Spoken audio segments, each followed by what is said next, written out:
So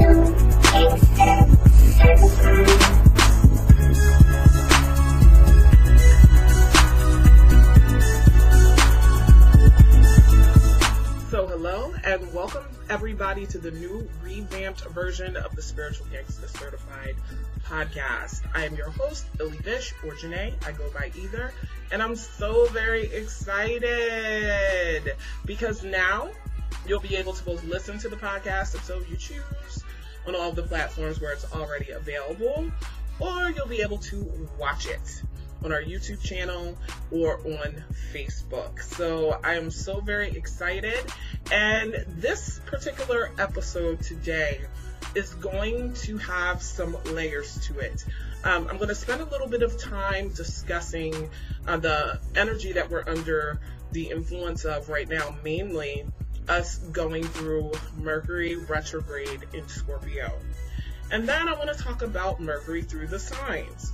So in your natal chart or your progress chart, how Mercury operates under the influence of the sign that it's in.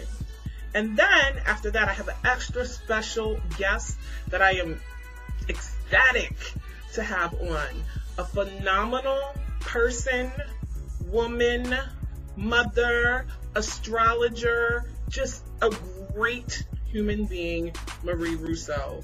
We're going to be listening to her talk a little bit about something that I think is very, very important, given that this particular Mercury retrograde, its actual motion that appears, to be moving backwards from our vantage point on Earth, is going to end that retrograde period of the cycle on November 3rd, Election Day.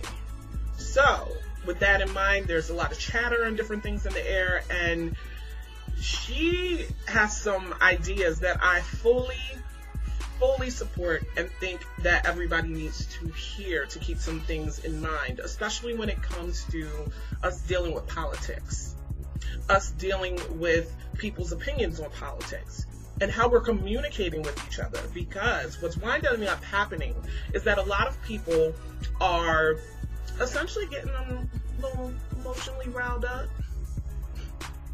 I mean, that's the easiest way that I can put it. Riled up to the point where they're not using logic. They're failing to be objective.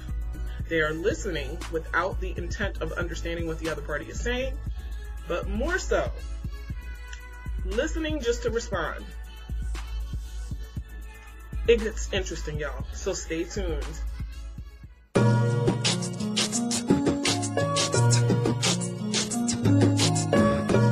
You're now tuned into Spiritual Gangsta Certified with Illy Vish.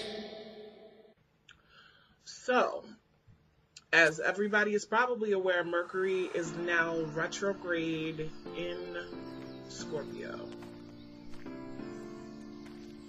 Yeah. Yeah. This is some interesting energy. I'm just pulling up the chart. I'll show it on the screen too, in my phone, of when Mercury went retrograde on October 13th. So at that time, Mercury was sextile the moon,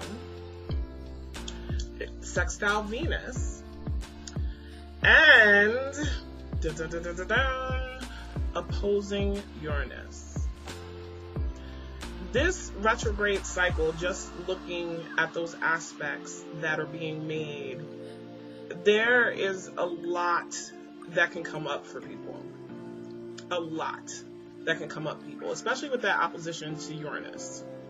Uranus is in Taurus, and with Uranus in Taurus, I've always referred to this energy in the way that I heard a great astrologer, Gemini Brown, first say it. He said we'd be pushed out of our comfort zones during the transit of Uranus and Taurus. And that seems very fitting because, Uranus rules Aquarius. It's electric. It gets things moving and changing. It's rebellion. It's revolution. And then you've got Taurus, a fixed earth sign, which technically squares the sign of Aquarius. And Taurus kind of is better at, holding its ground. If you think of a bull in a field, the bull is going to want to stay where it is. It doesn't want to move unless it wants to. I think of Uranus as a cattle prod shooting electricity to the bull, forcing movement. So, sudden changes as per our value systems, things having to do with food, which Taurus is in charge of, but particularly when we look at our value systems, it becomes very interesting because this energy is opposing the way that we process our thoughts, the way that we communicate, the way, that we respond to the information that we get. So, I kind of feel like for a lot of people, this may be energy that's very uncomfortable, besides the fact that Mercury really does not enjoy being in Scorpio, or any water signs for that matter. We've been having Mercury retrograde cycles in 2020 in all of the water signs. It started in Pisces, then we had Mercury retrograde in Cancer, and now we're having it in the fixed, deep waters of Scorpio. Being pushed out of your comfort zone emotionally, and as per how you communicate, is going to manifest in a lot of different ways for a lot of different people. Some people are more willing and able to go into the darkness and the depths that Scorpio calls for. Some people are uncomfortable with examining self, looking at the deeper inner workings of the psychology of other people as well as themselves. But for anybody that this is uncomfortable for, not only is the energy being pushed inward, but we're called on to kind of purge it. This Mercury cycle is Pluto ruled. Pluto rules the sign of Scorpio. And when I think of Pluto, I automatically think of Hades. I think of having to go down into the depths, the darkness, and emerge differently. So, what about our thought processes that are in tune with our deeper feelings is going to come up for us? You want to check and make sure you're looking at where Mercury is going to be retrograding in your chart. It's going to retrograde back into Libra too. Now, when Mercury was in Libra, I spoke a lot about how relationships would come to the fore, our ideas about them, our communicating about them, and social media was rife with discussion. People were examining connections. Not only just romantic connections, but friendship connections as well. So, with all of that in mind, this is heavy energy. The urge to purge will more than likely be prevalent. I'm hoping that under the influence of this energy, that some of us can remember that while you may have an easier time than others, you should keep in mind what they're going through too. Look at this cycle and understand that everybody can't face that darkness. It just is what it is. So the things that come up, we often talk about a lot of times when Mercury is retrograde, a lot of exes and things come back. This is some deep thought about one's emotions. So it's almost as if in any other cycle or any other placement I could say that Mercury was in retrograding, it's not that we weren't connected to our emotions this year. It just manifested a lot differently. In Scorpio, there's an intensity. Scorpio also is the energy of extremes. So, intensity, extremes, our thought processes, retrograde cycle. When you put the pieces together, it is really ground for something to pop up that can seem a little bit overwhelming, and then with that opposition to Uranus, feel sudden, almost like it came out of nowhere. We can't be afraid of this energy. Afraid of this energy. What language am I speaking? We cannot be afraid of it. Embracing it is half the battle. A lot of people are very, very, very concerned with maintaining love and light. And I don't think that there's anything wrong with love and light. But you couldn't even recognize light without darkness, which means that they work hand in hand. So figuring out your darkness, facing your darkness, is actually important to embracing your light. Whatever may come up for people may feel overwhelming. Whatever may come up for people may almost feel unbearable. You have to be brave. There's truth hidden beneath that darkness. I myself prefer truth over fluff. That's not what everybody's thing is. I get it.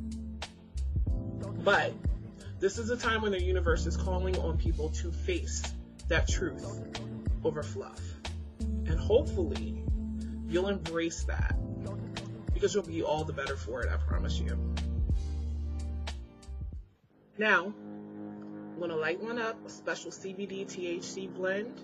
We're going to get to talking about Mercury and the signs, but not just the general energy of Mercury and the signs, more so the deeper and darker parts of each sign in Mercury.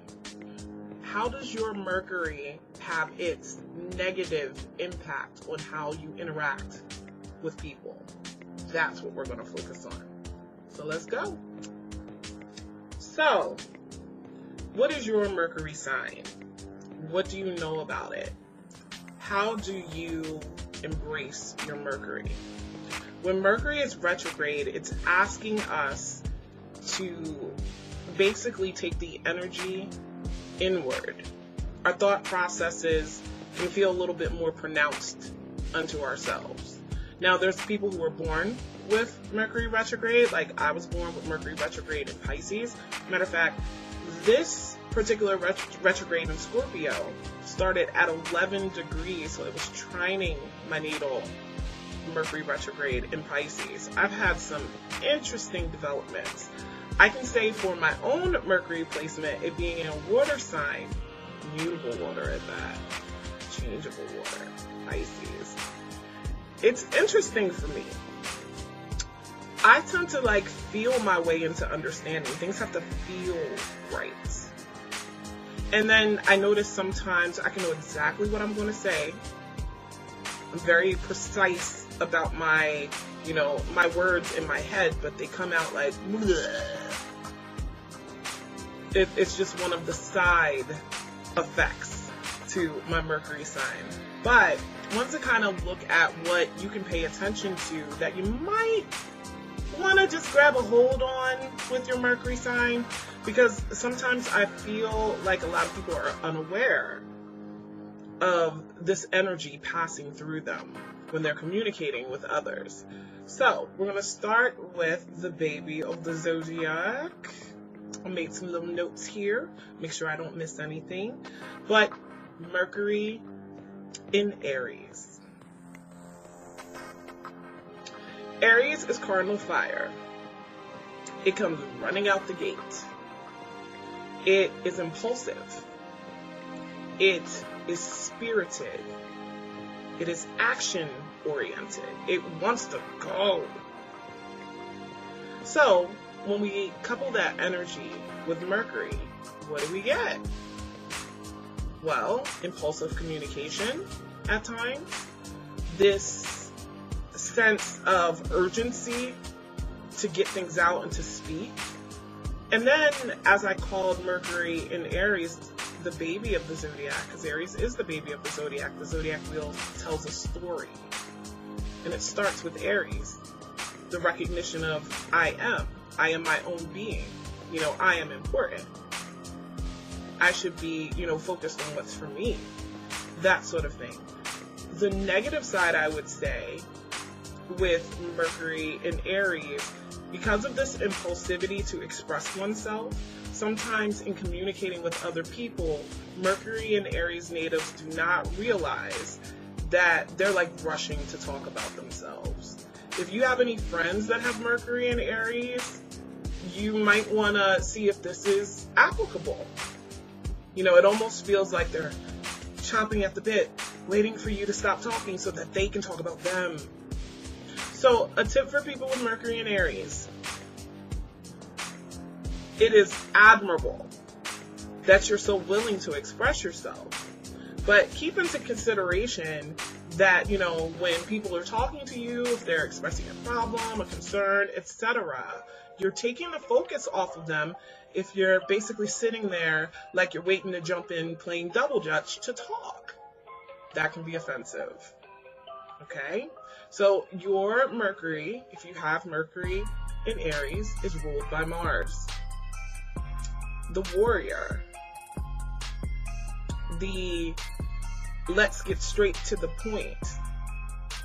The good thing about you guys is you'll stand up for yourself. Quick, fast, in a hurry. But Aries energy also has the tendency to take things personal that it shouldn't. So you personalize a lot of communication that goes on around you. And that can lead to issues with people. Because most people don't want to just hear about you. So keep that in mind, Mercury and Aries people. Now, I wanted to go to Mercury and Taurus. Now, again, like I mentioned earlier, Taurus, represented by the bull, doesn't want to move until it's ready to move. So it's almost like Mercury and Taurus natives can kind of plod along. The thinking can be a little bit more fixed and stubborn too. Like, the time it takes to make a decision can sometimes be maddening to the people that are in your lives or, you know, that you communicate with, because it's like, okay, you don't have all day. Sometimes Mercury and Taurus people need some help from those around them to kind of get them going. However, at the same time, they don't necessarily like anybody pushing them. So this is like a very delicate balance that winds up happening with the people that are in their lives and that they know, because, you know, how do you encourage a person to make a decision or to speak or to share their feelings when, you know, in doing so, you run the risk of offending them because they don't want to feel pushed. You know, good part about Mercury and Taurus people, you know, when you make up your mind about something, you'll stick to it better than other people. You know, there's a lot of value placed in your thoughts. A lot of value placed in your thoughts. But as an earth sign, a lot of things that can be said can come off kind of snide, biting, sarcastic, dry.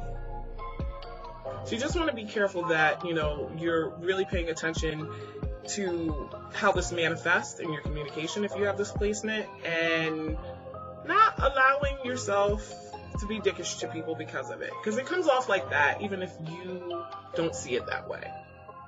It's just kind of how it is. Now, my notes. Mercury and Gemini. Oh, by the way, Mercury in Taurus is Venus ruled. All about our values, what we appreciate. When you appreciate something, don't you sit and kind of, I guess, luxuriate in it a little bit? That's the energy that it brings in that. Now I'll go to Mercury and Gemini. Now, Mercury rules Gemini. It's one of the signs associated with it. And Mercury is the messenger. It's quick. It wants to zoom, to deliver information, to be present, to receive information. Mercury and Gemini people are extremely quick-witted, but not only that, they tend to be able to have the ability to, like, kind of take information that may seem like it's coming from things that cancel each other out or opposing sides. You know, this is the understanding of concepts and things with Castor and Pollux, the higher mind of man and the lower mind of man, the twins. A lot of people think Gemini energy can be two-faced because of this ability to see the value and want to be present for what's being communicated, no matter, where it's kind of coming from. You have to be careful, if your Mercury is in Gemini. It's in a great place, but a lot of times if people are communicating with you, especially like during this retrograde when things are highly emotionally strung, you're not really that focused on emotions, and you may almost kind of exude a little bit of ADD energy that'll be all over the place. Focus on one thing is not that fun to you. I was here, I'm there now. But when you're communicating with other people, you want to make sure that they feel heard. And if you're bouncing from here to there, they're not going to feel heard. The great part about this is you're so open to information, which is amazing, of course, for any Gemini placements, especially right now because the North Node is in Gemini, encouraging all of us to reach more towards being open to ideas rather than seeking a singular truth, which is what the South Node in Sagittarius calls on us to do. So,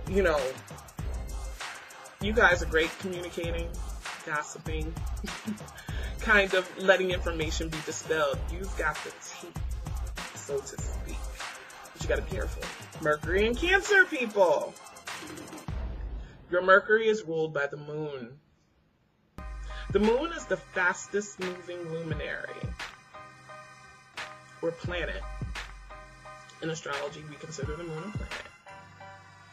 It takes about 2.5 days to travel through a sign. So there's always this movement. And since the moon deals with our moods and emotions, if you're under the influence of Cancer energy heavily anyway, this is where the moodiness that gets associated with Cancer comes up. Your ruling planet is constantly entering new territory and then exiting it and then entering new territory again.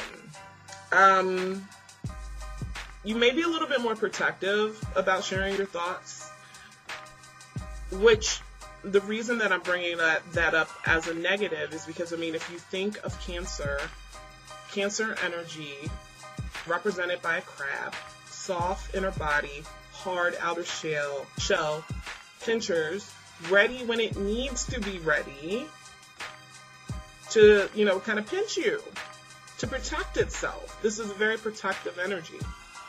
So if you're experiencing your thought processes from an emotional point of view, if someone offends you, a lot of times Mercury and Cancer people might kind of think that they need that person to just kind of know that they offended them. This is just supposed to be known through osmosis. And rather than directly state the issue with people, this can lead to passive aggressiveness. These little comments that kind of denote they're a problem without saying exactly what the problem is. And yeah, okay, I know there are times in life with anybody, regardless of their Mercury placement, may feel like someone did something that they need to address and they don't feel like they have to bring it up. But this can be habitual for people with this placement, which can cause problems in your relationships because nobody wants to have to bounce from foot to foot to wonder about what you're feeling or whether they offended you. To have to constantly do that can be annoying. So you want to keep that in mind. This is intuitive energy though. So that's a good part about, Mercury being in Cancer. Cancer's intuitive as hell. You have the ability when you communicate with people to inspire them through what you intuit. Focus more so on that than being defensive. Because defensiveness is just it's not really going to serve you well in your relationships. So then we have Mercury in Leo. Very boisterous energy. Leo energy is ruled by the sun. Whenever I speak about Leo energy at all, I always choose to remind people, the sun is Leo's ruling planet. So the planets revolve around the sun. So a lot of times people will go, well, everything has to revolve around a Leo. Well, they're kind of taking on the nature of their ruling planet. In communication and in thought, there's a lot of things to consider, but I think one of the most detrimental towards, having good communication with other people, if you have this placement, your pride gets in the way too much, and your ego. So that self-centeredness that is associated with Leo energy, I mean, think about it. If a person is always communicating in a boisterous manner, it almost comes off braggadocious. If you're communicating with other people who aren't necessarily as braggadocious as you are, or going through, maybe they're going through something tough, so they wouldn't be in a braggadocious mood anyway. But you're like berating them with the look at me energy. That doesn't go over well with people. It doesn't go over well with them at all. So you want to make sure with this placement that, while you're very tied into communicating from, the standpoint of being the center of things, kind of think of it like, Leo, king, queen, right? To be an effective king or queen that is really beloved, not hated by its subjects, you have to have grace. Leo is associated with our inner child, children itself, unconditional love. When you speak from a place of unconditional love to the people in your life, what does that look like? Don't they feel heard? Don't they feel that anything that you're saying to them comes from a place of really loving them? Stick to that, because nobody wants to just hear you talk about yourself. Again, nobody likes that a lot. So then we're going to talk about Mercury and Virgo, another place where Mercury feels comfortable because it rules the sign of Virgo. Now, I will say this. Whereas Gemini, air sign, so air's everywhere, right? Collecting information, open to all this info, Gemini is trying to grasp it all, be a part of it all, Virgo wants to take all the information and reduce it down to its lowest common denominator. It's very specific. It's saying, what do we need and what don't we need? Virgo energy is literally a virgin in the field separating the wheat from the chaff. Can we use this? Is it useful? This is why it seeks to perfect. Now, Mercury and Virgo people, while we need people who are able to kind of dissect down thoughts and concepts and synthesize information, you want to guard against, because the bad part about this placement can be you're too nitpicky in your communication. What you're saying to people is essentially like, it almost feels like has anybody ever seen Nip Tuck? The show Nip Tuck, that was on years ago. There was a scene where one of the plastic surgeons meets this girl in a bar. She didn't know he was a plastic surgeon at first, but when she figures it out, she's happy because she's an actress. And she's like, what would you change on me? What would you do? So he grabs a lipstick and he starts, basically marking all the places where there could be improvement. Now, imagine that energy every time you're talking to someone with this placement. Yes, it comes from a place of wanting to be helpful and to serve, but you might want to check yourself, engage the other person's reaction, because sometimes people don't want to be dissected to death. This energy is beautiful for being able to assist people in different things that they're doing. You'll have not just the scoop on information like Gemini, but like the specifics. You have the pamphlet, with all the main points. That's beautiful. Focus more on being helpful and less on breaking everything down. Okay? Mercury and Libra. Libra is the scales. Libra thrives on harmony. With this in mind, there's also a quality of Libra when it's not calibrated correctly, where it's going to fall to one side more than another. This is indecisiveness. Libra's Venusian ruled, and also an air sign, so wants to be out among all the beautiful things. Like, let me see this. Aesthetics are really, really, really, really a Libran thing. You know?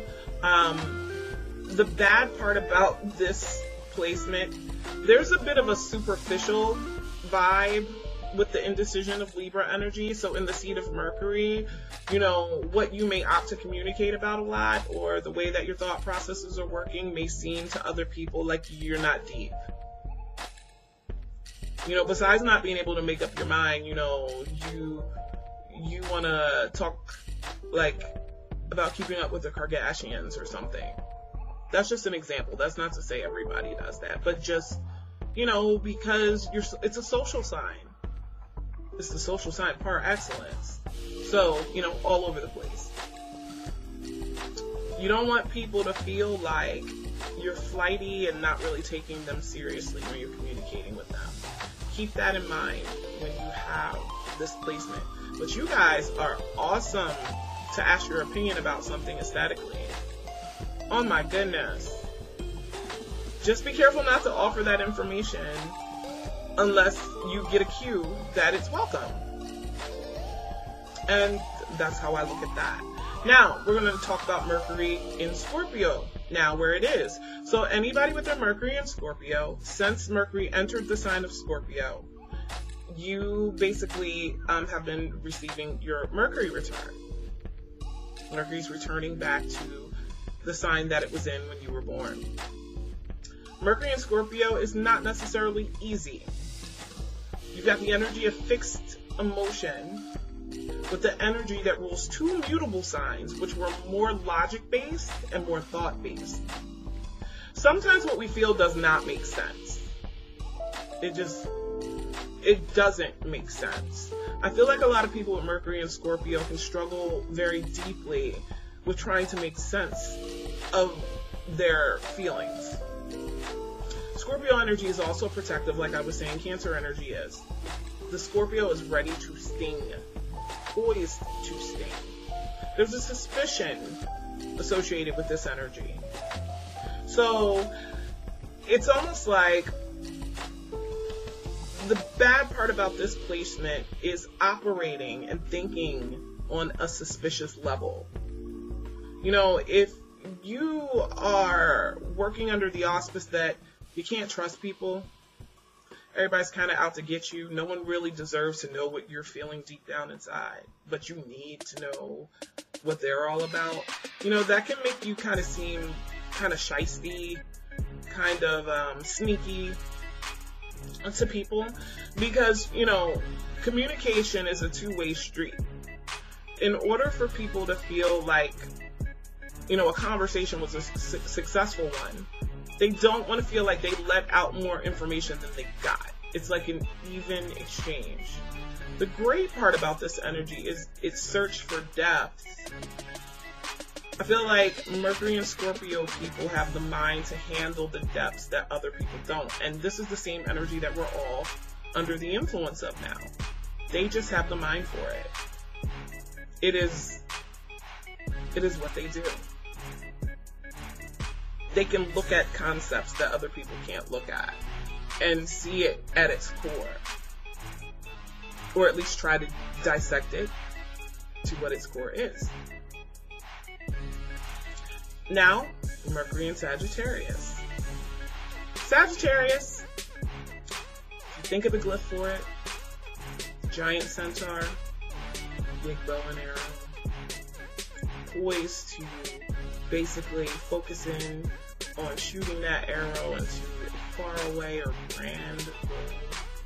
You know, these are the big thinkers.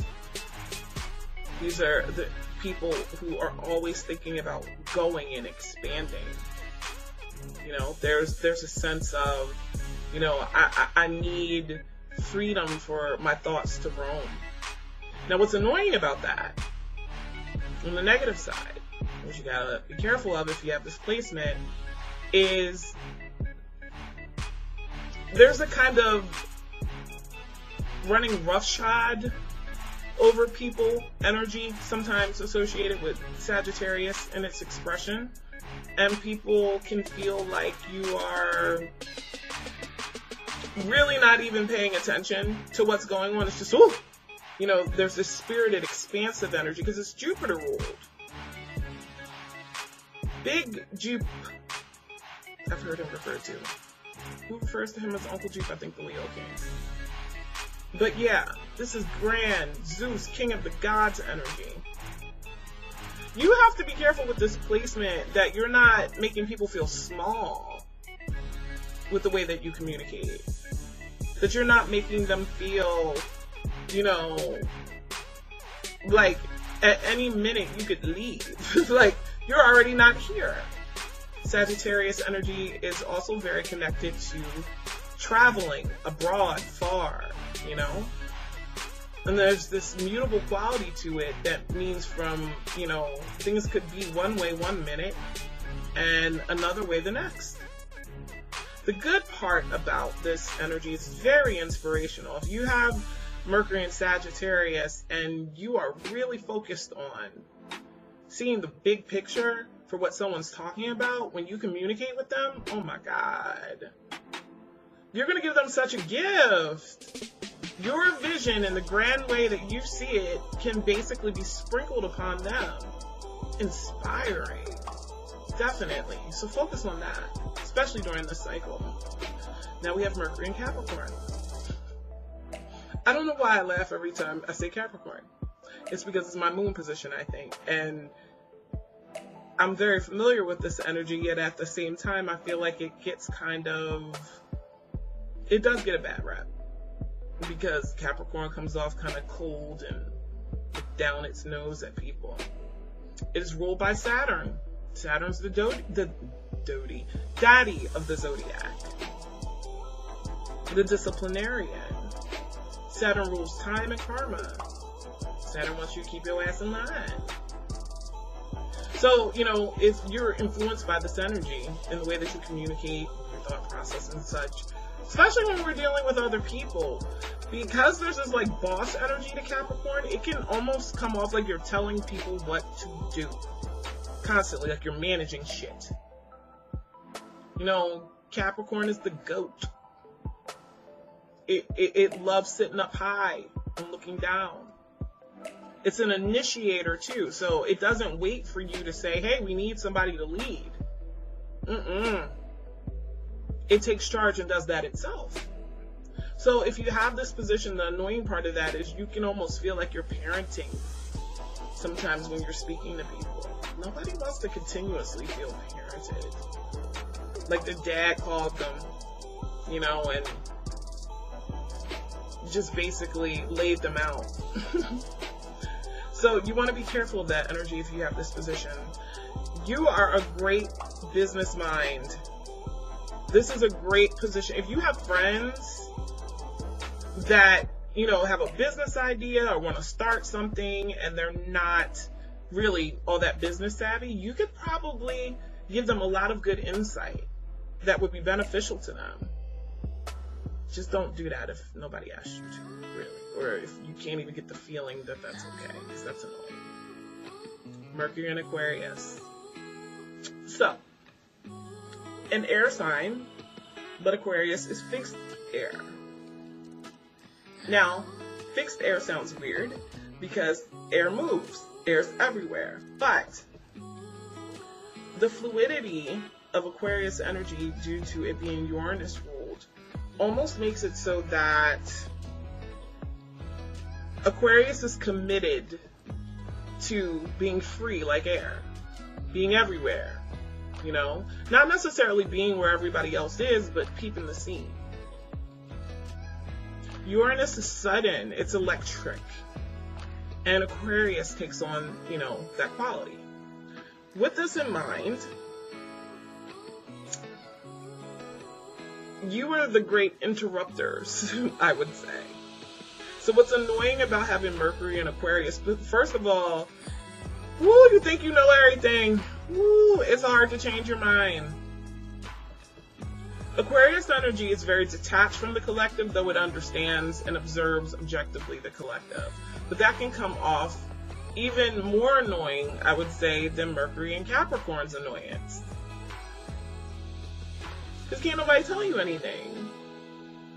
So it almost feels like when people are communicating with you, yeah, you might be a great source of information, but the negative part of it is if someone's introducing something into it, you're not as willing to receive it. And people don't like talking to people. They feel like, you're stupid. You don't know what you're talking about. Why are you even saying that? I know what this is about. Nobody likes that. You want to make sure that you are not leaning towards that in your conversations with people. Instead, use the inspiring quality that you have to help them see things the way that you see them. You know? But it's based on where conversation starts with them. Don't make people hate talking to you, Mercury and Aquarius people, okay? And, this Mercury cycle is squaring your energy. So this may irritate your communications and thought processes. So something to keep in mind. It's also going to irritate Leo and Taurus. There's an opposition there, though, with Taurus energy. Just do your best to think of other people a little bit more and less about your freedom to just speak and think what you want. Okay? Mercury and Pisces people, my natal position, which I started talking about to begin with. Hello, little fishes. Do you disassociate easily? Just out of nowhere? Just kind of leave wherever you physically are. Your mind wanders. I call that going fish-tarded, which is a term I first heard the Peace Dealer say. And yeah, it's fitting. Mercury and Pisces people, first of all, again, Mercury in a water sign. So we're looking at Mercury operating in the realm of emotion. Changeable emotion at that, since Pisces is a mutable sign. And Pisces occurs at the end of winter and right before spring. So if you think of how the weather is in the northern hemisphere as far as Pisces season, it can either be more winter-like or it can be more spring-like. This is the changeable aspect, right? Now, besides being steeped in emotion, Pisces energy is also very imaginative and kind of like head in the clouds, especially since it's Neptune ruled. Neptune also kind of casts a fog over whatever it touches. So if you have this Mercury position, what's annoying to people, if you're not careful about communicating with you, is you're in dreamland a little bit. You're letting yourself float away from the conversation. What you may be saying is not clear. That's annoying to people because it can almost seem like, wait, is she high? What's going on? Now, I meant to say this initially, but I'll say it now as we're talking about Mercury and Pisces. The answer to dealing with the difficult parts of any energy, no matter what planet we're talking about that energy being in, is to look to the other sign. Look to the opposite sign, because opposites are the same energy, just at different ends of the poles or the spectrum. So, for the Pisces energy, you're all over the place. You gotta look to the opposite, Virgo. Virgo's about the details. Pisces wants big picture. Its ancient ruler is Jupiter. The answer lies there. So for any opposite to kind of balance things out, make things more even-keeled, you want to slide down the scale towards your sister sign or your opposite sign. I'll make sure that we do an episode where we talk about that a little bit more deeply, because we're pressed for time, and I want to make sure that I get to the next segment with the wonderful Marie Rousseau.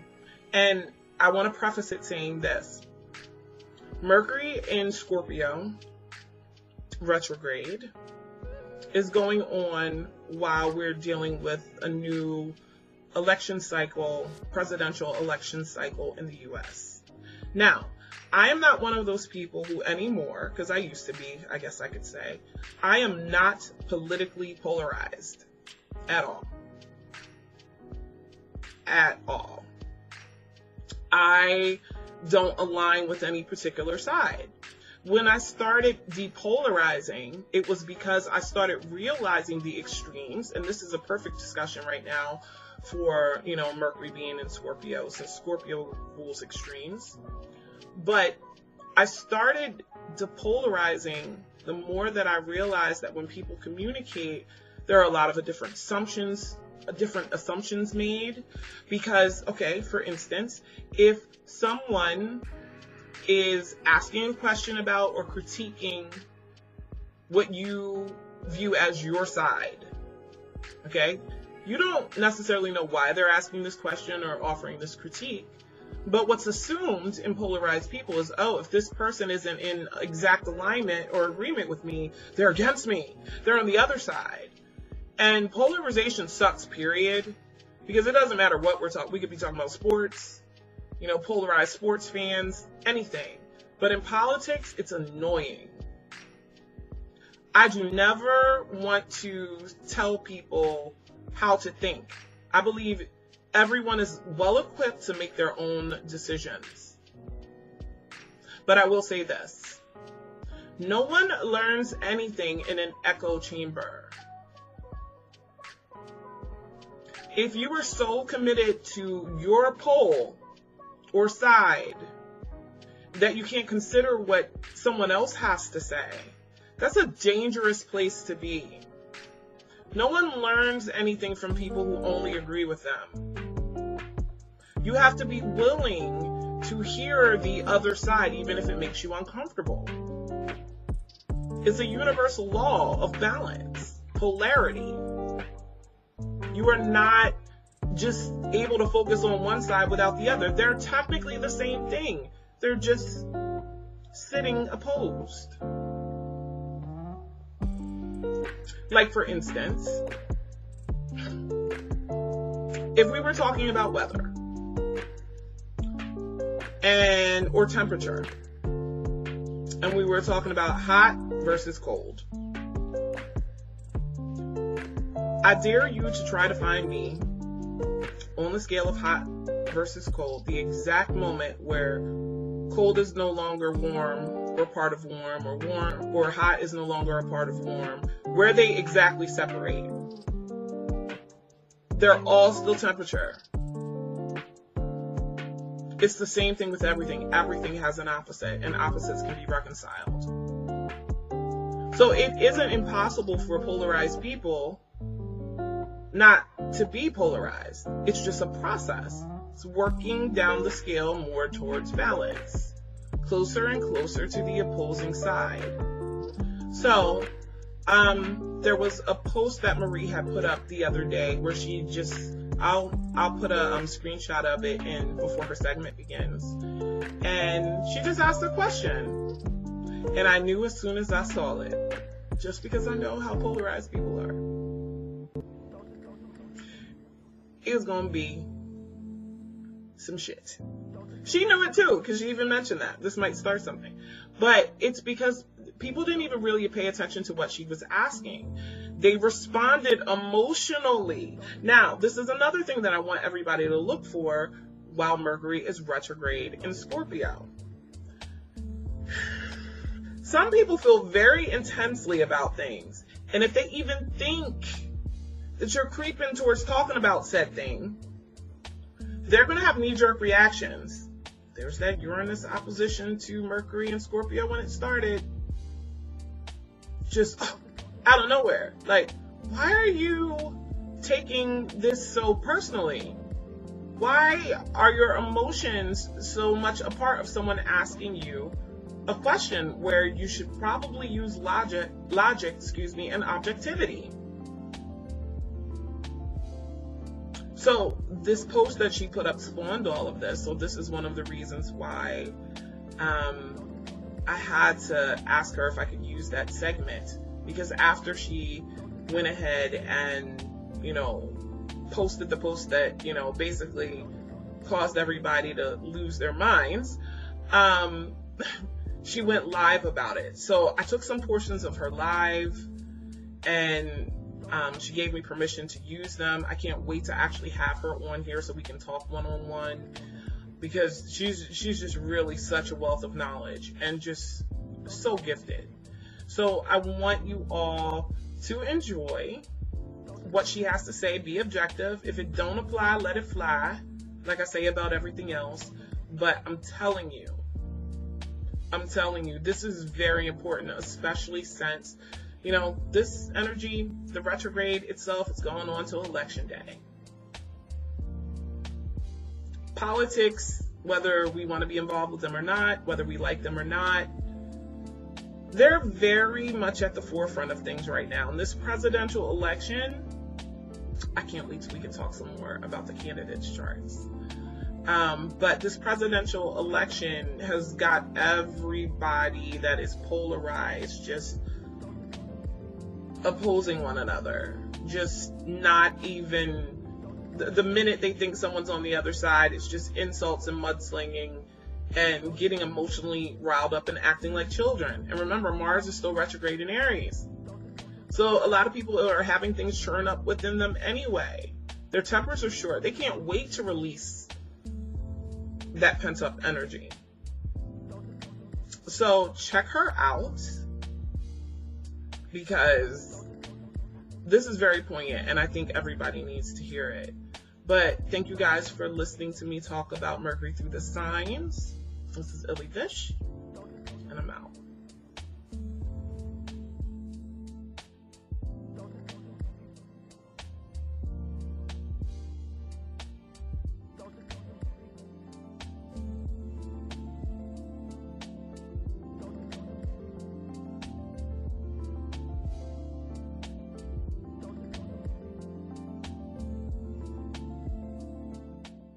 Be what I was discussing on my post.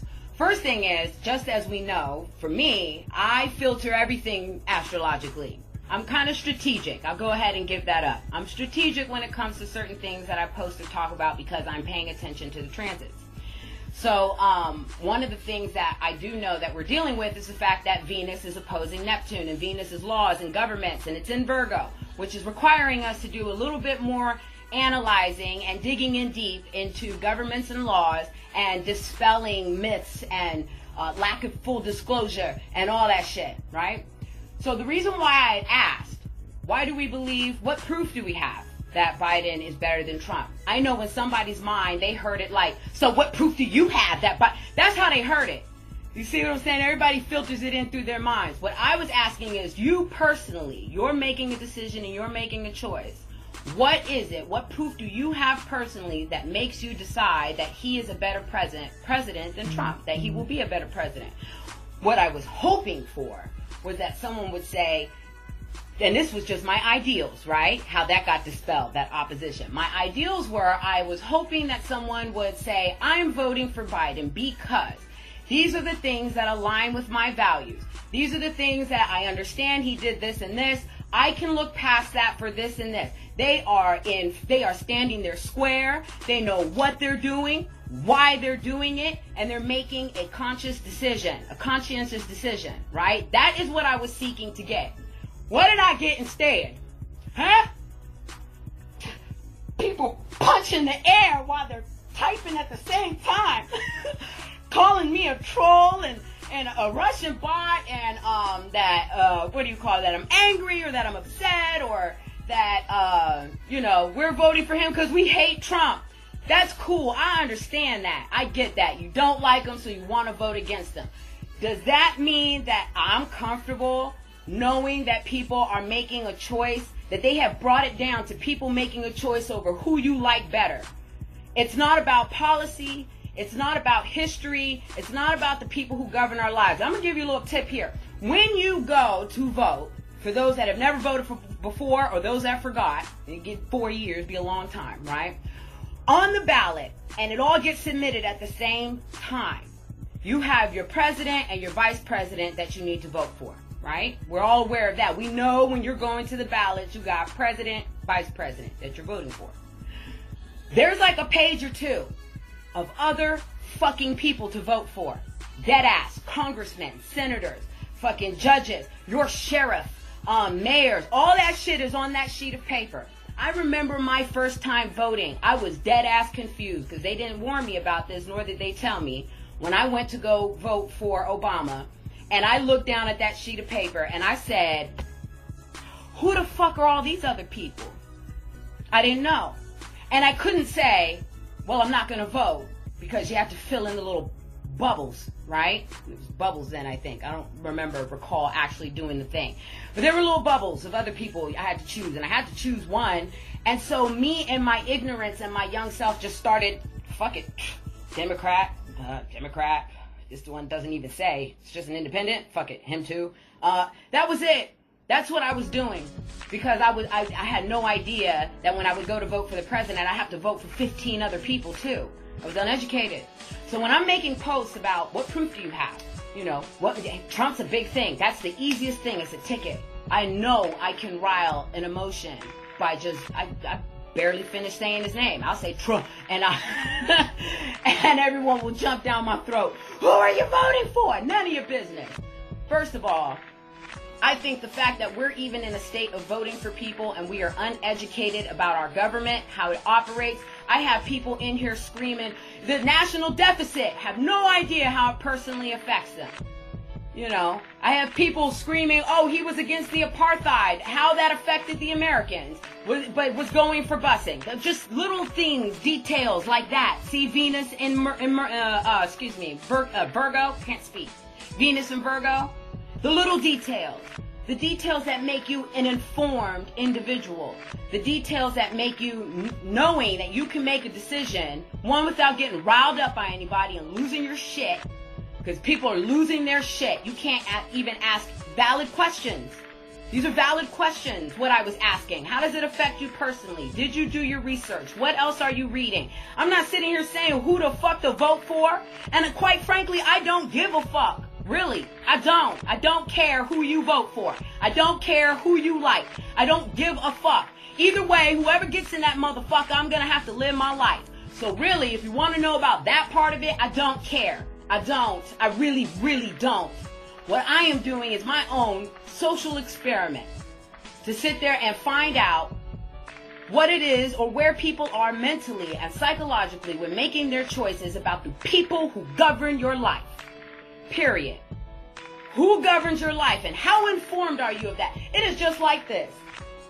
If you have your child, your baby, 6-month-old baby, right, needs a lot of attention, and you're looking for a babysitter, your family's not around, you need to hire a babysitter.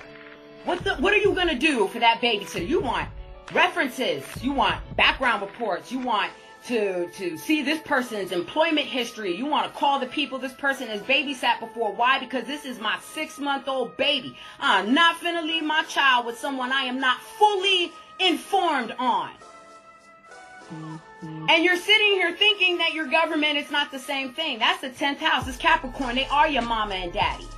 The government is at the top of the chart. The government does rule your life. Everything that you do is based off of what government laws and policies are put out there. You move and maneuver based off of what they put out there, period. So you rule. That's daddy and mama up there.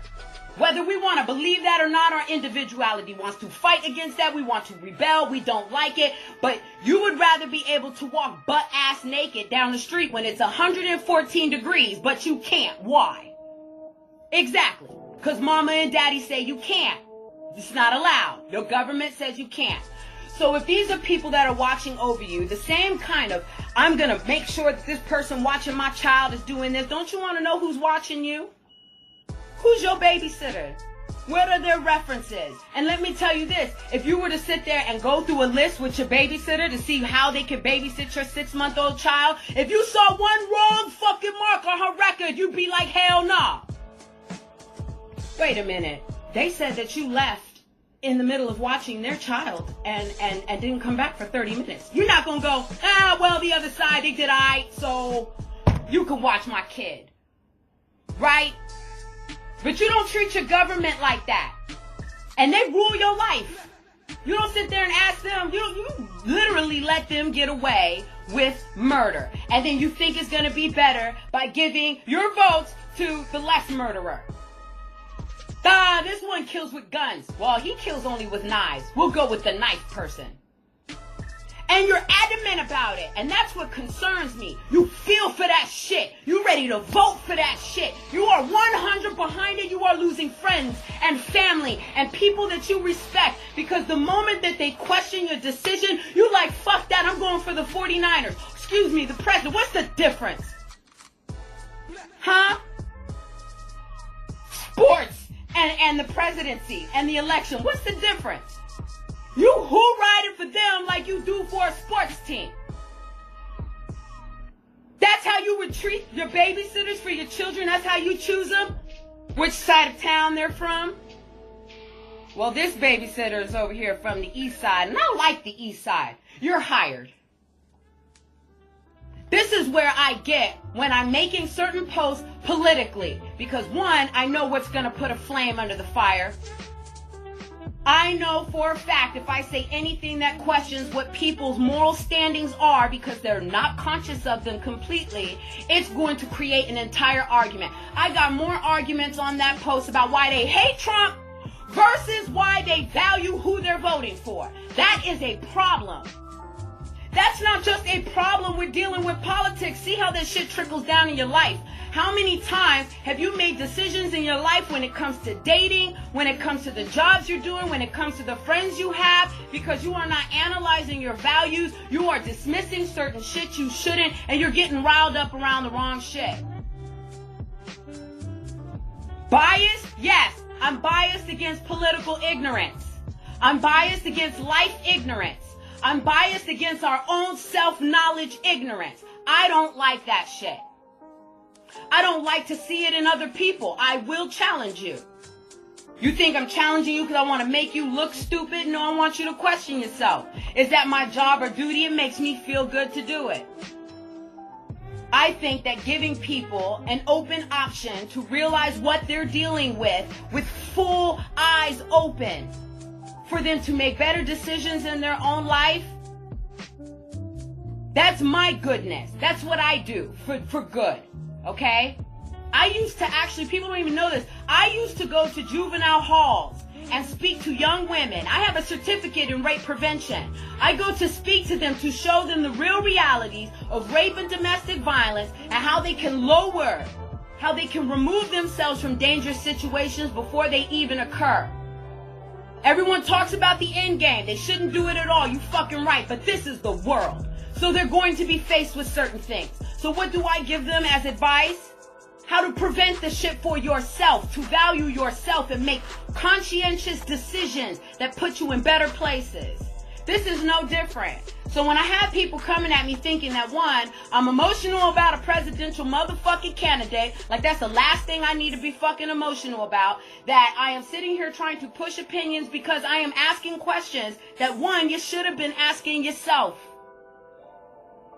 You should be asking yourself these questions. You should be running through, like some of the national deficit. If you really understood how the national deficit worked, you would be asking other questions. You wouldn't be saying it's this president or this president because that national deficit been there before any of them. And why is it there? Do you know why we have it? What is the U.S. doing to have a national deficit? Where does it come from? If you haven't asked yourself these questions, when you're having a debate with someone and you say the national deficit, that's why he needs to go, you are uninformed. And you are just parroting what other people have said with no true understanding as to how it affects or what it means to you. Now, if the national deficit is something you are truly concerned about because you know how it is formed, what happens and what is going on, then you're going to be after a lot more people than just the president. And you're going to be more conscientious and knowledgeable about what you're saying to other people. I had to do this, because I think that text only does so much. You can only comment back and forth so much, But my thing is, ask some questions. There are plenty of sites that give the shit away for free. It is not that much of a secret game. They hide the truth in plain fucking sight as to what they're doing, what they believe in, what their policies are, and what they're actually pushing. And that is what you should be looking at. You should be looking at what the fuck was signed and what the fuck was pushed through. Not what they said they were going to do and this didn't happen. How do you know? Did you go to see? Did you check the funding? Did you look at the policies? Did you see how long it was going to take? There are a lot of presidents who say that stuff is going to come out here, and if you look at the paperwork and the bills and acts that they pass, it's over 5 or 6 or 10 years before you ever get to see that shit. If you get to see that shit before another president comes in and says, never mind. But you don't know that. I want to get to a point where I am educating people about asking the right questions and asking more questions so that they understand this for themselves. Guess what? You won't get pissed off if somebody questions your moral standing. Why won't you get pissed off if your morals are balanced? Simple, right? Because you know your morals are balanced. There's anybody could say either way. You'd be like, yeah, I've considered that. What you're talking about, I've looked at, I've considered, I know where I stand fully. You don't get upset. It's only when people present things to you that do this. Your morals are on a platform and all of a sudden they go, oh shit, this motherfucker's making my morals shake. And that's what's going to happen. Uranus and Taurus says it completely. And also being ruled by Venus. Your morals are going to get shaken for the next 8 years or so. I wouldn't be upset at the experience. I would be opening that shit. Because trust me, my morals have been shaken on a lot of shit that I had to go back and be like, damn, I didn't even think about that. Now let me see here. I know somebody said they wanted to go live. I ain't finna let you be in my camera all night long now though. I'm at a loss with it. With all the fake BS out there, it's hard to know what's real and what's true when it comes to facts about Biden, about any of them. They are politicians, people. The first thing that needs to be dispelled between Venus being in fucking Virgo, opposing Neptune that's in fucking Pisces, the first thing that needs to be dispelled is the fact that you are dealing with your fucking neighbor. Your politicians aren't your fucking neighbors or your friends or the person you grew up with around the corner. They don't operate on the same scale as the gas station clerk that you see every morning. They are not your co-workers at the job operating on the same scale as them or your boss. You have to look at them differently. They deal with the lives of millions of people, and they are all responsible for millions of deaths. They are also all responsible for millions of diseases and health and wars and greed and corruption. They all have their hand in it. Just for example, we already know the thing is that everybody's on Trump because that shit's exposed. We see where his corruption is. That shit gets a flashlight on it as soon as he fucking does it. Before it even comes out his mouth, corruption flashlight. So we see his shit. We know where his corruption is, but there are certain things like when Biden did the anti-busing and he was against that shit, and he actually said that the reason he didn't agree with some of the Southerners, but he needed to work with them. So, I gotta give a little woo-doo-woo. Politicians are doing that 24/7. They make a great bill, has everything that you could ever imagine inside of it. And the reason why it's so fucking big is because they make trade-offs with the statements inside. They will basically say, here goes the whole thing. Now, what do you want for this and that? It's like having a deck of cards. One of those bills and acts is a long sheet of deck of cards, and all they're doing is trading them back and forth. They all have morals that stand on one side or the other. Are you aware of that? I mean, since we're talking about Biden he was one of the people who rallied for women's rights. Loved it, right? But he was also the same person who wanted to get rid of and cut the mandate for mandatory contraceptive care under the Affordable Health Care Act to make sure that women could get birth control, right? So against fucking abortion, they wanted to get birth control. And he wanted to remove that out of there. Now, is that fighting for women's rights? No. But he's got to do a little this. Do you see what I'm saying? So while you're sitting there going, yes, for sure for this, and yes, for sure for that, because that's what I don't want, whoop, they're always doing this. They're always going back and forth. They're always cutting deals. They will always tell you what the fuck you want to hear. So for you to be so upset about some shit you are uneducated on is fucking folly. It's foolish. It's goddamn ridiculous, really. I am not going to be sitting here arguing over shit if I don't have some sort of knowledge about it. That just makes me an idiot. That's just what it is. I don't know how else to say that. Hey, Felicia. Hey, Dion. Hey, Kava. Just seeing y'all there.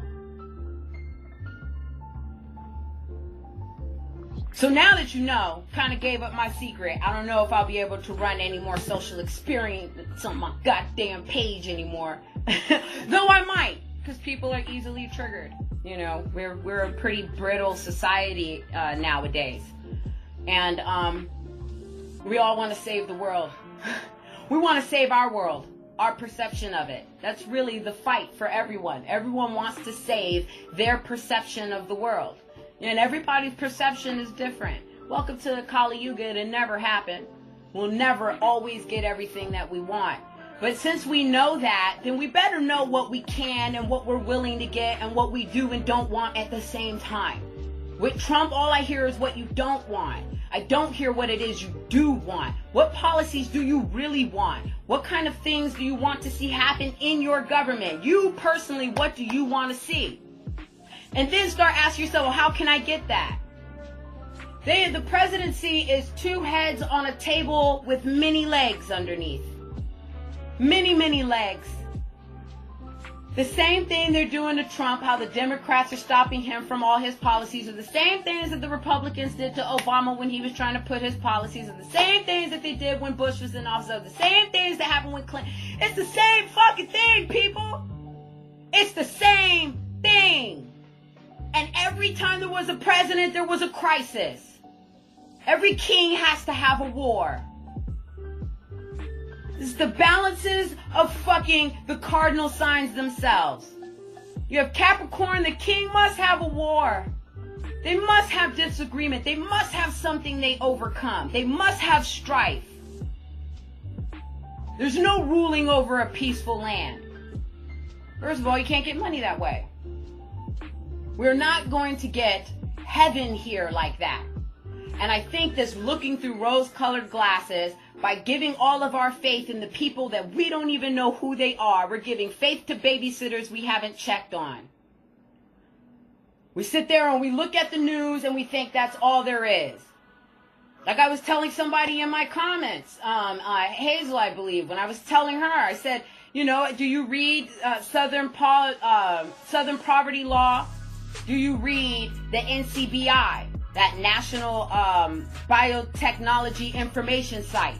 Do you read fucking Congress.org? You know, do you read your own city sites and their policies? They're all fucking listed there. Everything that they do, everything that they put through, every way that it's worded. And you can see for yourself what's actually going on. You can see that the people that squabble at each other eat dinner when the cameras are off with each other. They got us over here rowling like, and they know it too. You know where they get this idea from? The fucking Romans. The Colosseum. Entertainment. They know that the people need to be entertained. It's the easiest way to keep them under control. So you guys are rude. You don't watch sports. You are watching one now. You either team Biden and Harris, or you team Trump and what's that? The guy who never says anything, Pence. the fly on the wall, right?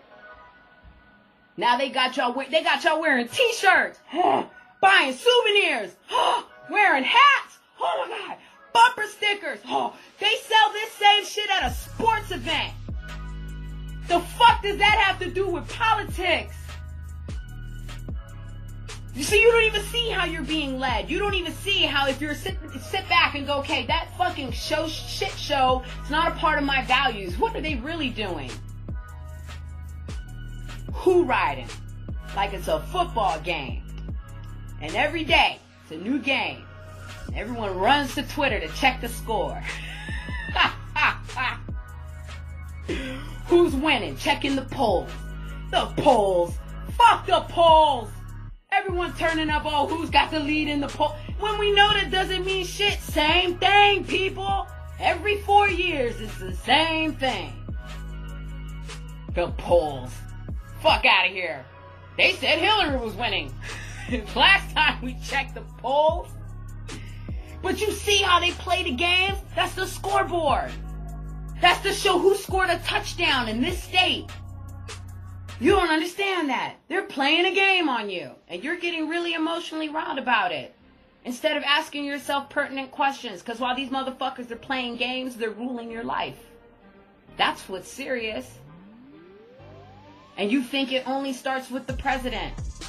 That they could do this and they can do that. When they have, 438 other individuals plus the fucking Senate, another 100 with the House of Representatives and the Senate.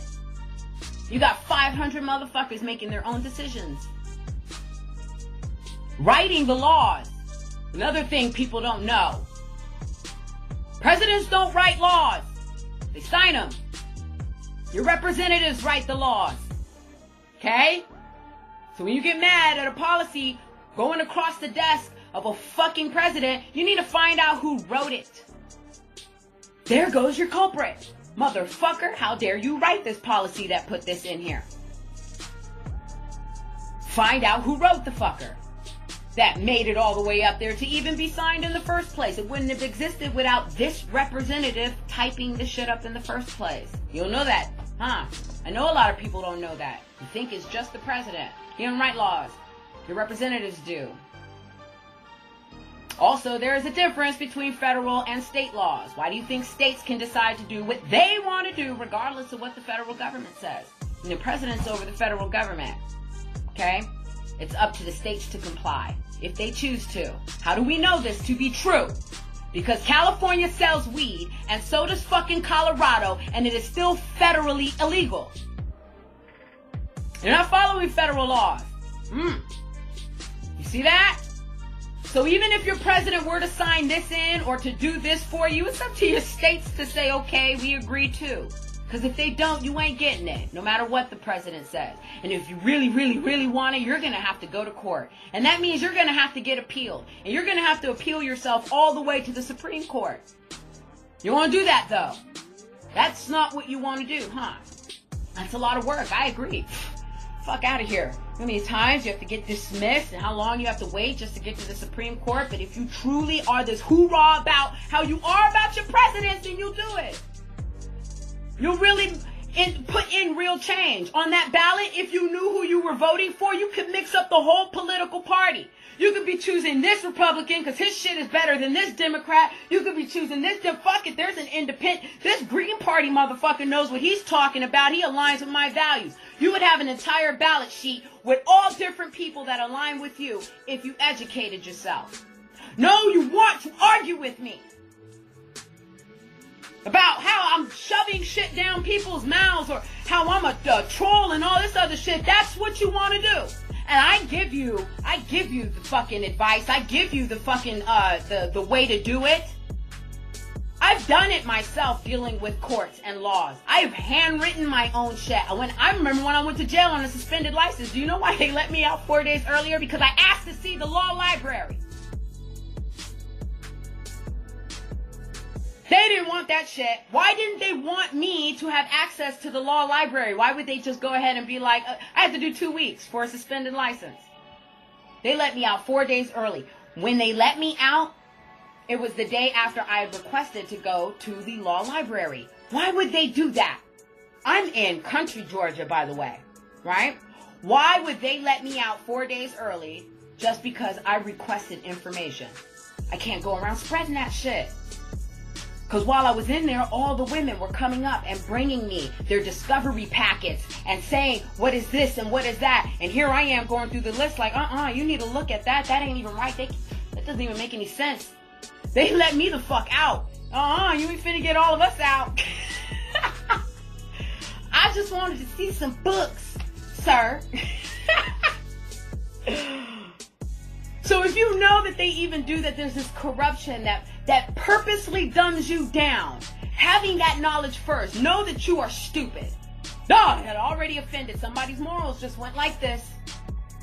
Know first that you are ignorant. Know that you don't know. Because half of what I just said right now, I guarantee most of you don't know. So now that you understand that shit, know that you don't know. Be more cautious about what you're throwing out there and what you think you're rallying for. You know one of my greatest fears? I'm going to give y'all one of my greatest fears. It's my Pisces thing. It's my fucking Venus in Pisces. They say it's exalted, but it's one of my fears. One of my fears is supporting something I had no business supporting in the first place. I have that fear all the time. I don't want to, because of my sympathies, my empathies, and my emotions, vibe for someone and have a poor sense of judgment. I can't stand that within myself. I work very hard to avoid that. I have been the person to rally behind someone and come to find out this motherfucker beats women, abandons them on fucking streets and shit after crashing cars, and I'm just going, oh my God. How much energy I expended into this individual that does not align with my morals. That shit fucked me up. And I've done that more than once. Growing up, all the time making that mistake. Motherfucking just believing in someone I had no business believing in. And then defending them before I had all the information and the facts. Ooh, how stupid it made me feel. But how shitty it made me look. Because then it makes me seem like I rally for all that shit. I cannot conscientiously support any politician vying for the presidency. Not on a moral basis could I ever do that. Because I know what they are responsible for, and it is a hard position to avoid them being able to do. They cannot avoid murder. They cannot avoid corruption. They cannot avoid greed. They cannot avoid war. You become president, you are getting your hands bloody. So me, as a decent human being, I cannot vie for that. Though I understand that that is their position and their job, some of that shit is unnecessary. Some of it is purely behind greed and corruption, or lobbyists who say, well, we want this shit, so make it happen, and then they do it for a paycheck. So it is very difficult for me to sit there and say that I am going to team play, put on a t-shirt for one side or the other when I know what they're responsible for. And that is the thing. We come to this point where they say, oh, well, that's different. This is not different. Understand that shit. It is not different. It is not different to say, I don't support these motherfuckers because they're into murder and doing the same thing for people who are actually involved in murder. It's not different. They're both doing it. It's the same thing. I don't even know how to make that clear. We are giving passes to people we would not give a pass to in our own fucking neighborhoods. If that's the case, I don't want to hear nobody complain about no gangs. Because they run a government. They got lieutenants. They run an army. They run a little militia. They all do it to make sure they got money and they people in their gang is straight. And they kill, and some of them go off the course, and they rape, and they murder, and they rob. But it's okay. Because of Nipsey Hussle. May you rest in peace. Pardon to drop that name, but that is just to show an example. How we give passes to things. How even morally, we're not even solid. Because we don't know what we fucking believe in. We don't know what side we really are truly for. Because when it comes to just some fucking stranger who beats a baby's face in, that is fucking terrible. But when it comes to a president who drops 60,000 bombs on innocent children and women, that's just the fruits of war. How is it different? They're both dead. They're both children. They were both killed by human beings. See how the disconnect? When you're rallying behind shit and you have a disconnect with reality. Because on one hand you believe this, but when it comes to this person you don't. And then you sit there and you tell people and you make posts about it and memes and stuff about how you different. And you're not. how you better. I don't go for that shit, but you support the shit. First is realize you're ignorant. Realize you don't know. You'll be more cautious about your decisions and what you pipe up to speak about. It's a work in progress. I'm not saying that I have it all. I have moments where I have to go back and check. Do I really want to support that shit? Because I'm not sure. The only reason that people even found out, for example, that some of the charities were taking fucking advantage of the money that people were donating is because somebody asked the question, where is this money going to? I want to know how my money is spent. Then a whole bunch of people came together and said, hey, we want to know the same thing. That's the only reason your ass even knows that charities were taking advantage of people. That the Red Cross and all that were just taking money and spending it. CEOs getting $1 million in salary and shit for a non-profit. Because people are asking questions. You can be one of those people. This is why I'm not even saying this. Either it's going to piss you off and you're going to go back to putting on your t-shirt and waving your flag and rooting for your football team, president. Or you're going to start asking questions about who's governing you. You want to change in policies and politics, find out who's governing you. Your mayors can do whatever the fuck they want and not even listen to the fucking governors. Did you know that? They have their own set of laws and policies that they enforce. Are you aware of that? So even though your president says you're supposed to get this, your fucking governors, your representatives, your fucking mayors, your fucking sheriffs can say hell no, and you won't get it. Because when you go to vote, you only vote for the president. You don't vote for the people who are governing your city. So when you have your president in and now you're popping your champagne and you're happy as fuck, the people who were against him are still fucking governing you.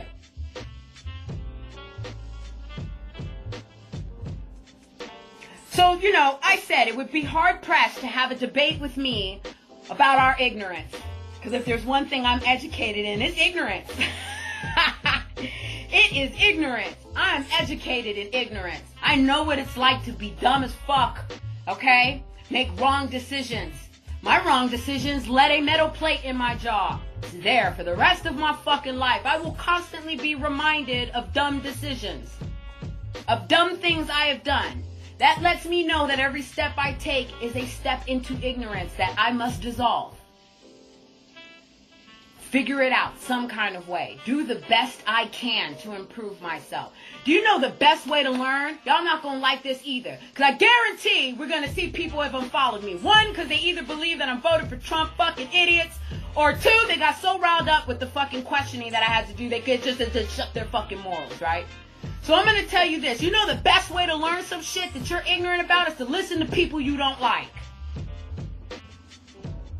I'm dead ass serious. Do you know how hard that shit is? I fucking do that shit every goddamn day. I actually search for people I don't like and I listen to their point of view. I look for the opposite of what I believe in. Oh, God, to sit through it is... I'd rather stab my tongue and put lemon and salt in it, really. That shit is horrid. It's a hard thing to do, to listen to people you don't like. And guess what I learned? I learned I didn't know a lot. I ended up being like, oh shit, I hadn't even heard that side of it before. Let me look that up. What is that? Contingency upon, what did he say? Watch people you don't like. Watch people that piss you off. They're trying to share something from their side or their experience and you don't like it. You're either afraid of it or you will want to stay so solid in what you believe in you refuse to have it broken. There is no growth in that. You can never claim that you are a person about growing and learning if you think it's easy. Learning and growing ain't fucking easy. It hurts. It's painful. It's shattering. If you are afraid to grow, means you are afraid to face your opposition so that you can find your balance. Because even if you look at a zodiac, even if you look at the wheel and you see I'm this sign and there's oppositions all the way around that motherfucker. You need all of them. And you won't like everything over here, but you need them bastards. And growth is going after the shit that hurts, the shit that's painful. You don't grow till you realize in yourself what's missing. You don't grow until you realize what's in your mind that's missing. Because you will stay a stagnant, stuck-ass plant if you're not feeding yourself with something new. If you're not, you think it's the same rainwater for plants? You think that's how they grow? You think that when it rains, it's the same water from yesterday. Huh? It's different water. It's new rain. It's new weather. Okay? You don't grow from the same water. So if you get upset because you might learn something, you're not ready to grow. So don't claim it. Say, I'm ready to stay stuck here because I am afraid to face things that are going to force me to evolve.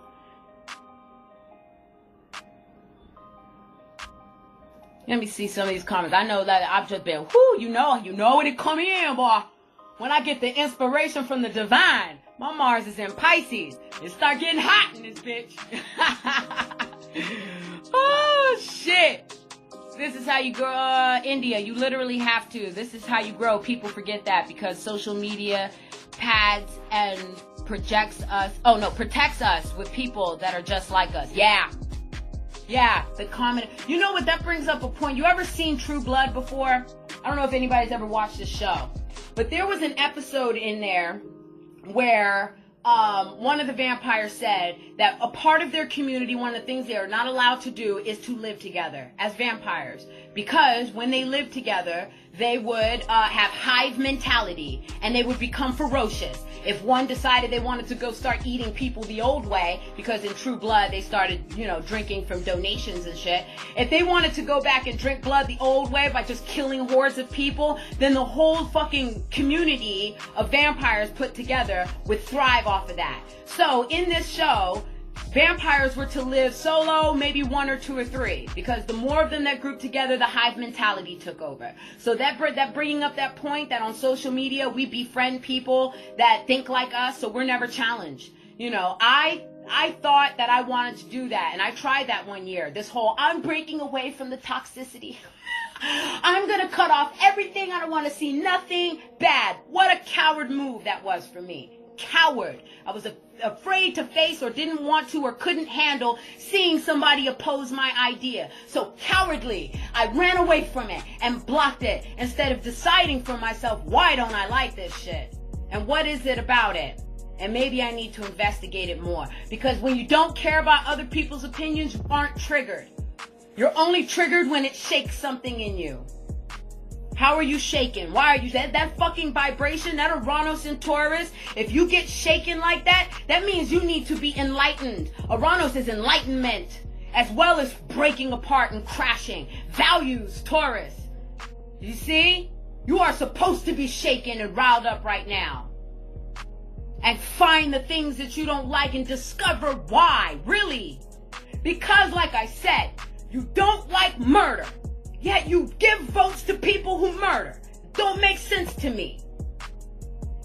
You support people who do this. It don't make sense to me. You hate greed, but they're greedy and you support that. It don't make sense to me. It don't even make sense to you. Because when it's challenged, you don't know how to defend it. You can't stand your square.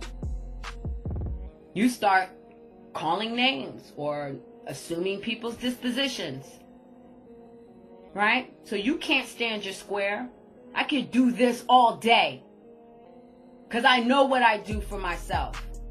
I also know I'm in a learning progress, a trail. So I take my time. I ask questions. Only question I got was, who are you voting for? You voting for Trump? Nobody asked me my personal opinion about what I thought about politics. What a fucking low. Terrible. I didn't even get to answer it. I would have. I did. I had to on my own. There was no debate. People just wanted to prove they were right. I asked questions. Did anybody ask me one other than that? No, not at all. It's a social experiment. And like I said, the only way that you're going to know where you're lacking is if someone shows you a mirror. I get that mirror shown to me all the time, okay? The problem is that people think that I'm in this attitude like I'm better than anybody. The fuck? Nigga, if you had any idea what the hell I've been through in my life, okay, I'm surprised I'm alive. I've asked myself this question: how did I live through this? I don't come from a state of being like I think I'm better than people. The fuck? I'm a mother. I'm trying to better people. You see the difference? Because I know I'm bettering myself. That's my way of showing thanks. Because y'all make me grow. I see things everyone posts. There are things I don't agree with. Some things I warrant a conversation with. Other things I scroll by, make a mental note to come back and analyze that thought for a moment. Okay? I don't agree with all y'all. I would never fucking block any of you. Like I said, I made that mistake once. I am not afraid of confrontation. I used to be. It's really what it is. It's more comforting. Like, who said that? I just read that. It's more comforting. Yeah, Janae, Uranus and Taurus is pushing people out of their comfort zones. And that's the thing. People are comforted right now. They want to be comfortable. They can't even see the good side of things that happen. I'm going to tell you, you really get into astrology, I'm going to tell you what you get from it, really. People don't want to hear this either. They don't know this. They don't study it long enough to get to this point. You become apathetic. That is the end result to astrology. You want to know what kind of feeling you get? You think it's bliss and all awakening. You understand things. You get apathetic. Because you start seeing how everything's connected and how it's all necessary. And then it becomes difficult. That awareness is Uranus. It's weird. It's the things that people are repulsed by. It's the things, it's separation. It's alienation. You get to a certain mental capacity where you're alienated from the rest of the social group. Because the rest of the social group is still vying for this and vying for this. And you are having a hard time trying to tell them, it's kind of how this works. It's kind of how this works. You know, you become aware of that within yourself, feel a lot better about how life is. It won't be so bad. It won't be so traumatic. You won't be sitting here throwing up flyers at your favorite football presidential debate.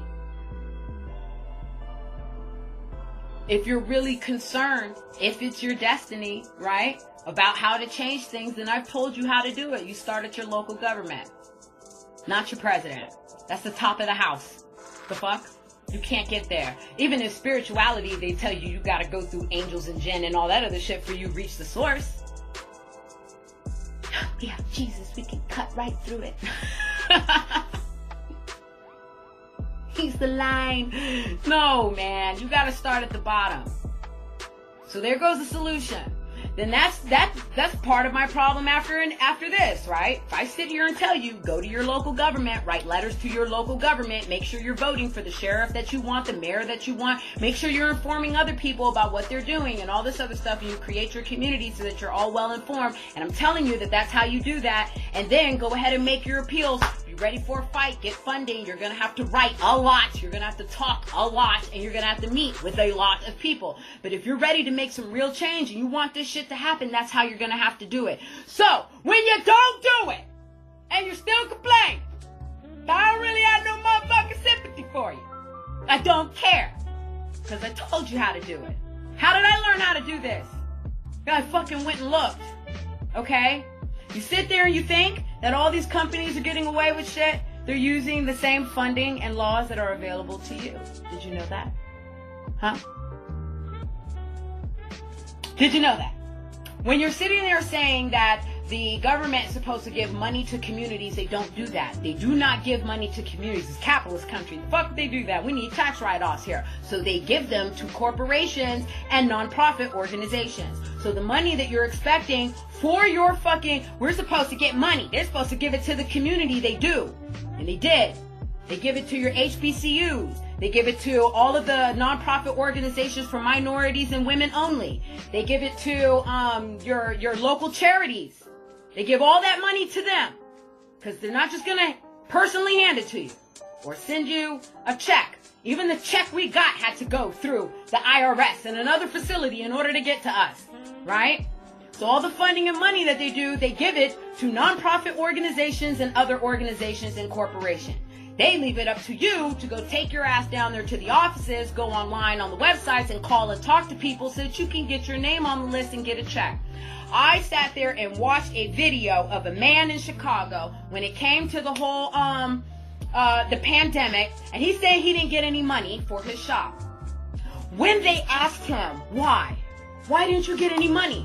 We're thinking that, me in my mind, oh, they must have gypped him. They didn't send out his check. He said, I didn't fill out the paperwork because it was too hard.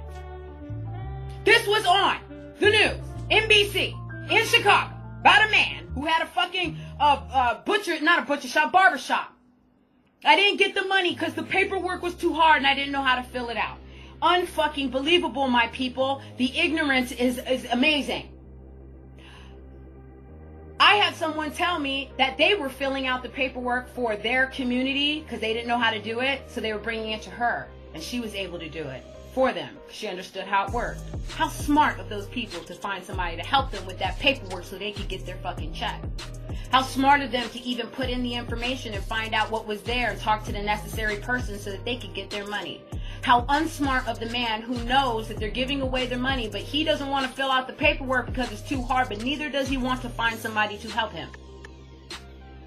But on the news, we hear how he's not getting his money. He didn't get it because he didn't fill out the paperwork. He didn't get it because he said it was too hard. He owns a business. I filled out that paperwork, okay? It was easy. There was actually just one sheet. It was one sheet! And it asks basic questions that you as a business owner should know. How much money did you make? How much money did you spend? There was nothing difficult about that paperwork whatsoever. But what do we hear on the news? It's too hard for them. It's hard for everybody. And people are just sitting there going, damn, I was going to go do it, but they saying it's too hard to do, so I ain't going to do it. And then they run and tell other people, man, fuck that motherfucker. They made that shit too motherfucking hard. Ain't nobody getting that money. And then the other person goes, damn, that shit is too hard. Shit, I ain't going to do it. And they go and tell another 5 people, yeah, fuck that nigga. He put that shit, that policy, ain't nobody got that money but the corporations. Ain't nobody did that shit. And then it just keeps going, and the next thing you know, someone's parroting that bullshit while I'm sitting there holding my check from the same paperwork looking like, what the fuck are they talking about? I didn't talk to anybody. I didn't see anybody. I filled out an online thing and I'm going, shit. That's not true. You guys can go get it. You want to know how I know as well? There's $328 billion left over from unclaimed business loans when they were giving out that money. So guess what? Trump said, let's go ahead and give everybody that money. And the Democrats said, fuck no. I don't know the reasons why, but I'm just saying that there's $328 billion sitting there from people who did not go and claim the money. Why? Because somebody told them it was too hard. While me and 6 other people I know sitting there with our business checks going, what are they talking about?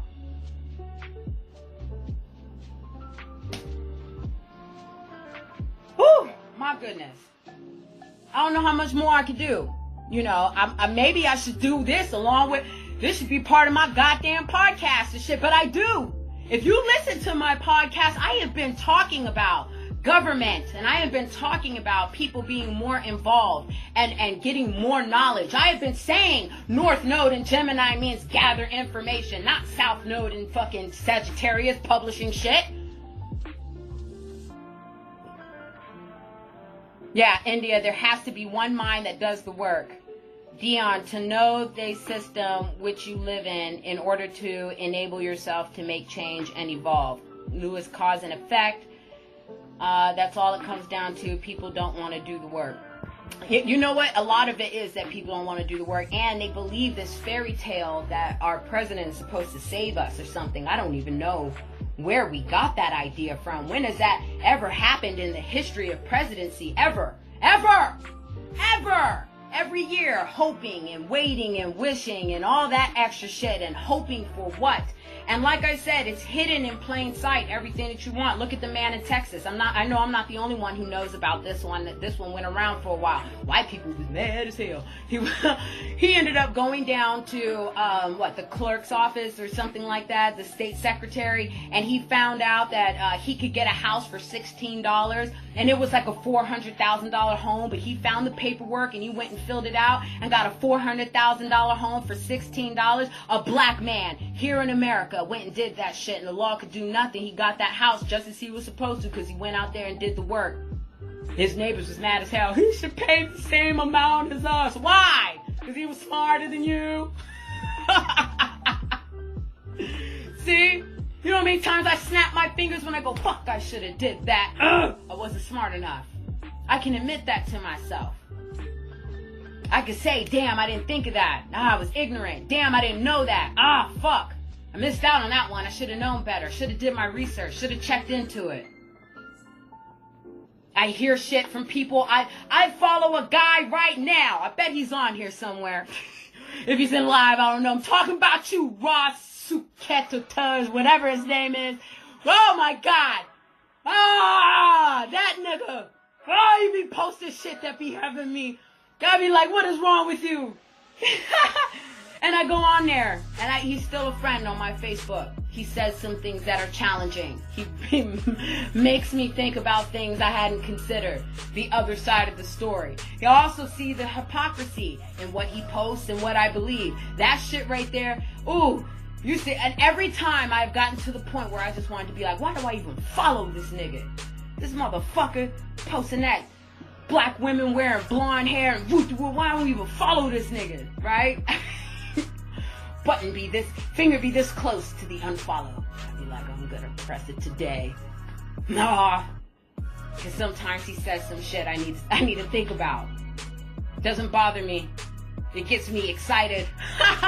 More like if anybody could pull out a controversy, that motherfucker can, boy. Ooh, I just put his page on blast. He known for it too. Jeez. Me and him have been going back and forth for years. And he does not relent. That's good practice. That's how I look at it. He gives me good fucking practice. He was actually the one that got me to jump into even reading NCBI because I wanted so badly to disprove what he was saying. You know, and I didn't have the knowledge. I didn't have the information to be able to do it. I just knew somewhere that shit couldn't be right? I'm like, that shit couldn't be right. But then when I actually went and did it, that sparked me to go look. So I looked, and I'm sitting there going, oh, shit, he's part right. But it's this, too. What else is it? I kept going. I'm like, oh, shit. First, let me slap this link on this comment. Bow, nigga. Come back after that. And let me keep going. You know, the debate for me is fun. It's in my 5th house, y'all. I have Venus and Mars in my 5th house. This shit is exciting for me. It squares my Uranus. It forces me to learn. You know, it forces me to go out there. Oh, my goodness. People get mad at like rah, cool, cosmophysics for those that don't know. Oh, my Lord. Oh, no. Oh. That motherfucker right there have you on a debate for years. I'll be sitting there, I'll be ready to pull my hair out. But man, he's 50 years of knowledge. You know, so it's hard to debate with it. And I just kept telling myself, I want to be that good. I want to be able to stand my ground that good. You know, and then at the same time still say, I don't know. If I don't know something, I don't know. I never considered that. I gotta think about that. You said, all right, let me add this fucker. What's his name? Ooh, you ready? Cause he gonna piss you off. It's what is it? Raasuketh, I believe. I have to look. He gonna piss you off. He pissed me off. Boy, I'll be going back and forth. But guess what? I respect him. He has never once, no matter what I said, either unfollowed me or blocked me either. You know what I'm saying? So on that end, you know, like there was another guy that was the same way. It was Sam Neill. Yeah, I'm name dropping. I don't give a fuck. What? Facebook. He blocked me. I really enjoyed our debates, but I guess I touched a nerve and that was too much for him. And I was like, fuck, there goes my spark. There goes one of my sparks. You know, god damn it. Yeah, it's Raasuketh. I know he gonna sit there and be like, bitch, you talking about me on the internet? Oh my god, he be saying some things that be pissing me off. Oh, it's a challenge though. I'm telling you, that's how you grow. You know, find people who challenge your moral perspective. I mean, some things aren't absolute, right? You don't like people killing babies and shit. Well, then you might need to do a little bit more research into the people you support. And it's hard. That's the issue. Because we give our money to corporations and we don't know what these motherfuckers are doing with that money. You know, we hear they take trips to Thailand and the Philippines and fucking Dubai and all this other shit. We know they do that, right? We don't know what they do with our money. So we know that corruption and stuff exists, and we're funding them. You ever watch The Good Place? Another example. Love that show. Love it. Challenges. Oh, spirituality. The Good Place. It's an awesome psychological comedy show. And there was one scene in there where nobody went into heaven for like 500 years or some shit like that. Nobody's been to heaven. Everybody was getting sent to hell. So they thought that there was some kind of, somebody's cheating, or there's some kind of, miscalculation, or whatever the case is going, and all this other stuff. And then it came down when the accountant told him, said, nope, everybody's going to hell. Because back 500 years ago, you knew where you got your apple from. If it was your neighbor and he grew apples, you knew him, you grew up with him, you were able to get an apple from him and buy it. The roses you got for your wife, you knew where they were grown, you knew the person, you were able to get those roses and bring them back. So you knew who not to fuck with and who to fuck with. Well, in the age of corporations and social media and this whole worldwide conglomerate and this world economy, we don't know where we're sending our money to. We don't know who's getting it. We don't know what kind of sycophant, sick fuck, baby killer is using our money that we used to buy cookies with. Okay? So I understand it's very difficult. Make an effort, though. That's the most that I can say about it, is make an effort. Start with the small shit. Start with the shit that governs your life. Work your way up. You'll figure out a solution if you know where your morals stand. When you're so concerned about how can this be fixed, what can I do? If you learn to understand who you are, those problems can start to get solved. I remember when Saturn first got into Capricorn, right? I went on a mental blank, whole brain. It was like this. I couldn't move. I couldn't think. I didn't know what direction I was going in. I was all like, everything I think about my life is so wrong. It was terrible. I could not get my footing for shit. I had to start small, and it started with dissecting what I thought about myself. I always wanted to be this. Is this true? I always wanted to do this. Is this true? Is this true about me? I can fix this a little bit. Let's start with here. And slowly but surely through this Saturn transit, life has been getting better. Because I took the time to analyze what I was going through and who I am, and I do it every day. Growth never stops. You will never get to a point in your life where you know everything, and you will never get to a point in your life where you will be completely satisfied with where you are. If that were true, then everybody who dies still wouldn't have regrets, and we all have regrets when they're going away. I wish I did this, and this. There's just not enough time. And you're never going to be able to do it all. The fact that you're doing it is the effort. You should be doing that. Learn who's governing you. Learn who you are. Self-knowledge, gather as much information as you can. The less and less triggered you'll be, the more apathetic you may become, but the greater understanding that you'll have for things. So when you're having a debate with someone, you won't assume that they're pissed off, and they may just be having a little bit of fun. Because I certainly was having some fun. Oh my goodness.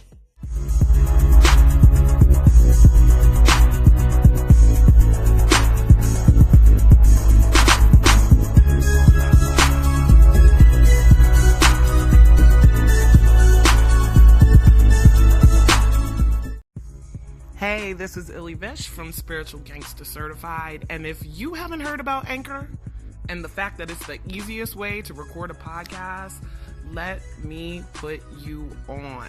First of all, it's free, and we know we can't get any better than free. And it has creation tools that allow you to record and edit your podcast right from your phone or from your computer. And Anchor will distribute your podcast for you, so you don't have to do any extra footwork. They'll send it over to Spotify, Apple Podcasts, and many, many more podcast platforms. You can also make money from your podcast with no minimum listenership, so tell me where you're going to find that. Can't find it anywhere else. So it's everything you need to make a podcast all in one place. You want to make sure that if you want to start a podcast, that you go get the free Anchor app at anchor.fm to get started. Make sure you check out Marie Rousseau on the Egoist Podcast.